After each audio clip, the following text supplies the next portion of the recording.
welcome back. I decided to share from Special Heart Photography Studio today because it's such a great setting for what I'm going to talk to you about.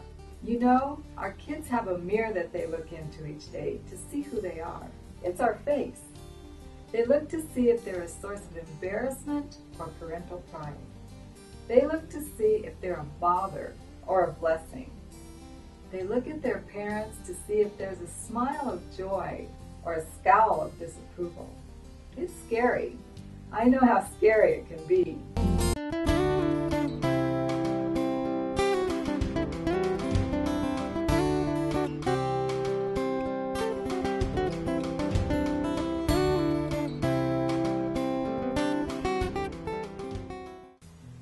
Now, from the perspective of a parent, it's one thing to have convictions as a counselor and then to be a parent of a child that is outside the box. I wake up every day knowing I have a choice whether I'm going to worry about my son or whether I'm going to delight in him. I have spent too many days worrying about Stephen. What his future will be like, who he will marry, if he will be happy.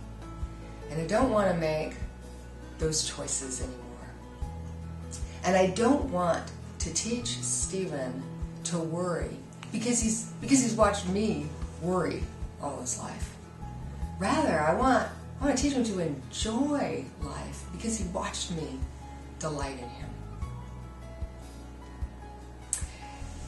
And something that I desire with all my heart is that when all is said and done, Stephen Samuel would remember my laugh, and he would remember my smile, and he would remember my eyes aglow whenever I looked at him. Jim and Karen Leonard do indeed enjoy being with their son, and even though Stephen sometimes has a difficult time relating to others, he knows that the significant people in his life are able to see the person in there, and because of that, he'll always be okay with who he is.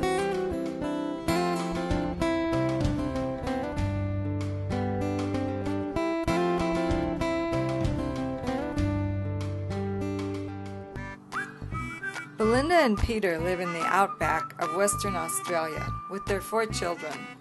They grow up tough out there. Look closely at this picture. Are a couple of those kids braving those hot rocks in their bare feet? The Letchford family live on this beautiful farm.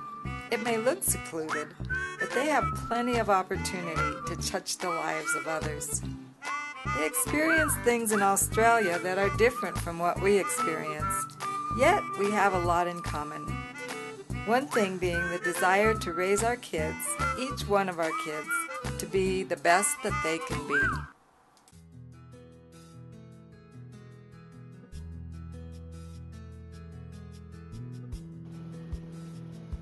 One of the things that has characterized Peter's and my parenting has been the recognition that each of our children are unique.